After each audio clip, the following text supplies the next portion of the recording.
next step is the rear arms. And again, they're identical. And again, looking at them, there's no left and right. So the front was right. One's going to be facing forward, one's going to be facing back.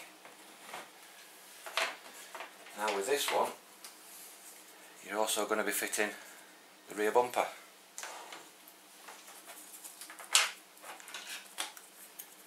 Which also acts as a rear mount. Protects your motor a little bit. Still putting rubbish on there. And again, slide the pins in. Once we get them at right end. And this time I'm going to slide them in to the chassis first.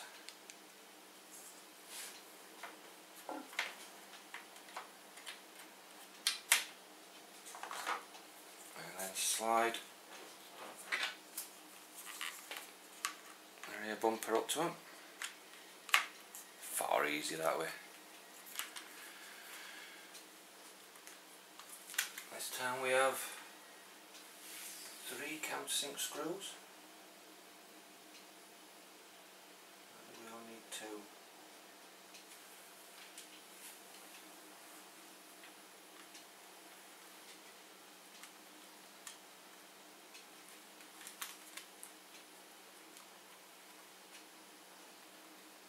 I'll start the first one off.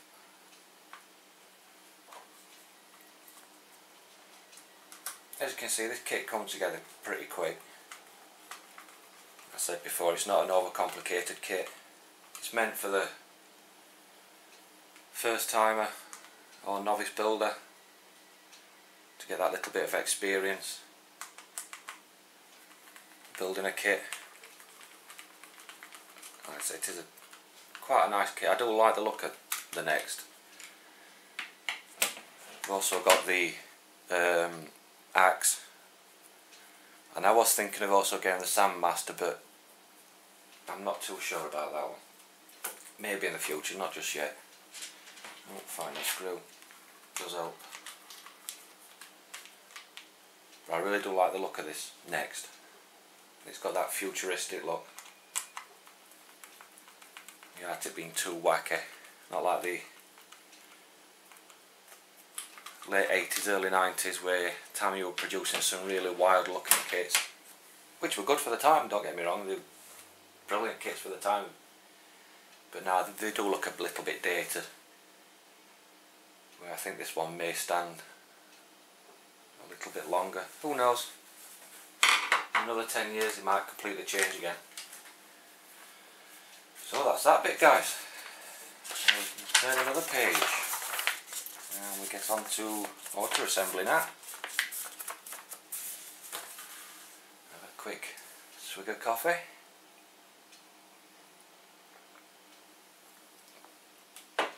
Always good to have a drink handy when you're doing this kind of work. You're supposed to be enjoying it. Don't see it as a chore.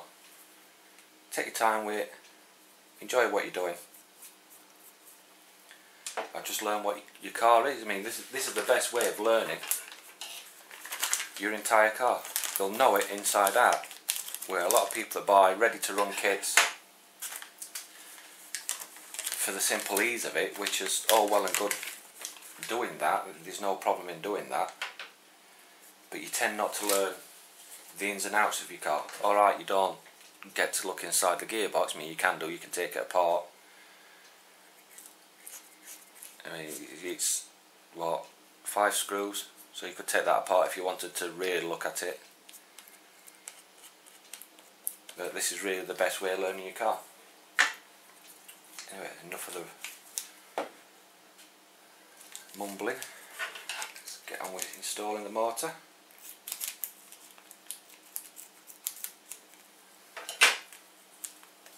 Now the motor screws will stand out from the rest,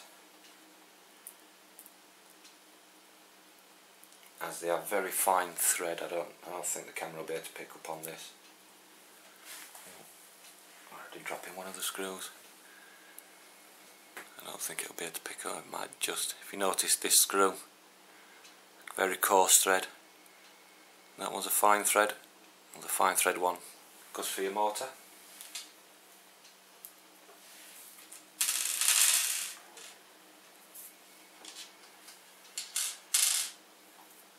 I'll slide the motor in the back. Line the holes up. If I could see them. Let's be that way. Now this actually gives you the option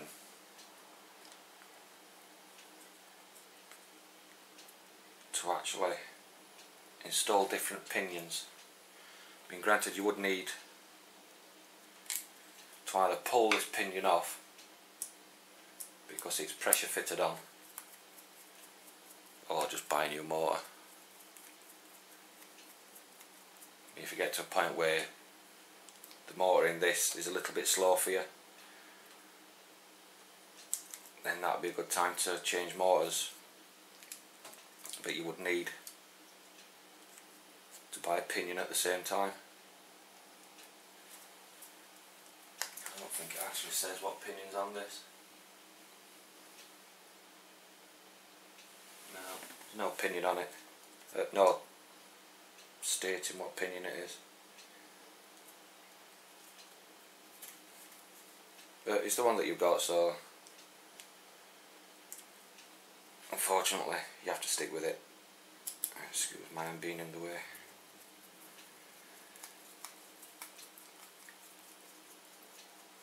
Now don't totally snug these up, you just want it so they're just touching so you can move the motor, because this is where you've got to set the mesh up.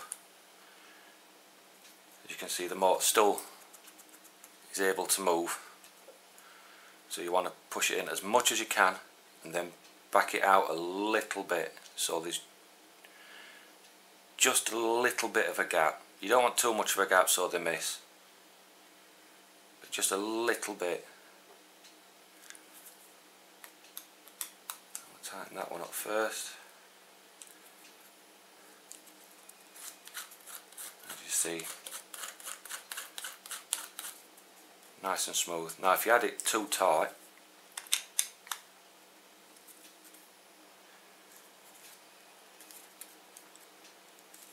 when you run it, it would sound tight. It would make a noise that it sounds like there's pressure on it. So like I said, push it all the way in so it's really bang up to the spur gear, which is that one. Then just back it off a tiny amount and then tighten them up.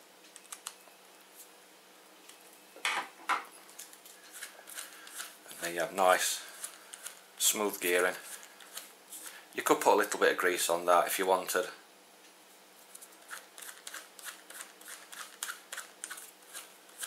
And there it is. And then the final bit is just the cover, which, if I get it the right way around, no, that's it, actually just snaps on. Which personally I would have preferred it if it's screwed on, because I think that clip system might be a little bit of a pain, but you're not going to be messing with your motor all the time, so it's not going to be too bad. It's just one of my little things. So now just simply fit that in the bike. 4 countersink screws.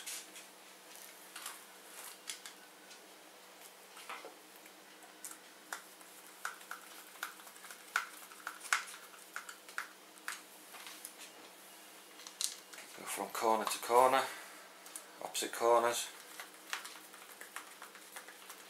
That way you're not going to have it torqued too much one side rather than the other.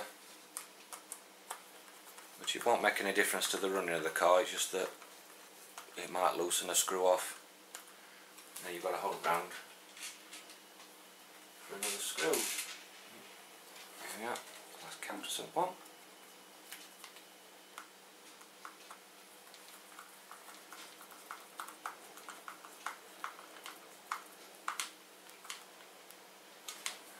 snug. That's the motor installed. I'll put the wires together now.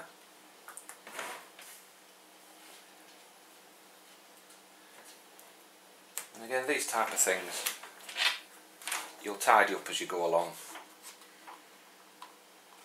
And they'll fit under there quite nicely. And just knock that switch off though.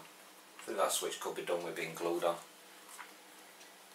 But you'd run them however you'd want, up on top, things like that. You'll find out where you want to put them to tidy it up. And then last little bit is the rear shock mount.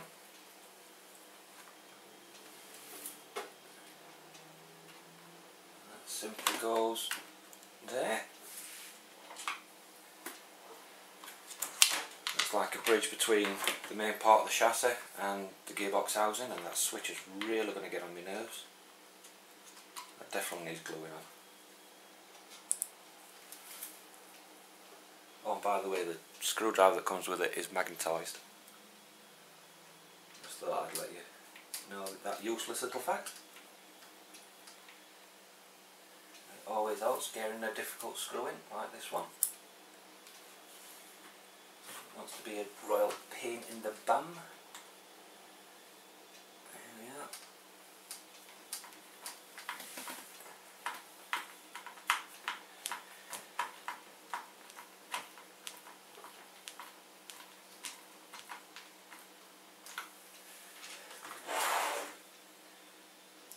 The other two screws in.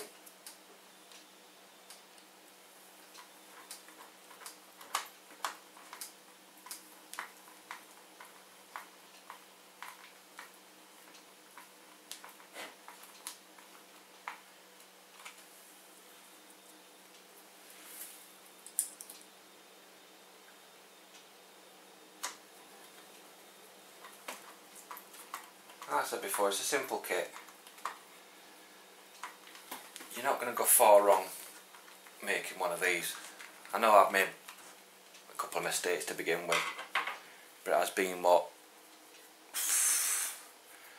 about 10-15 years since I built a kit. I used to, obviously as you know, I used to race before. That's the next one. So racing versions, you have to build from kit, there's no ready to runs.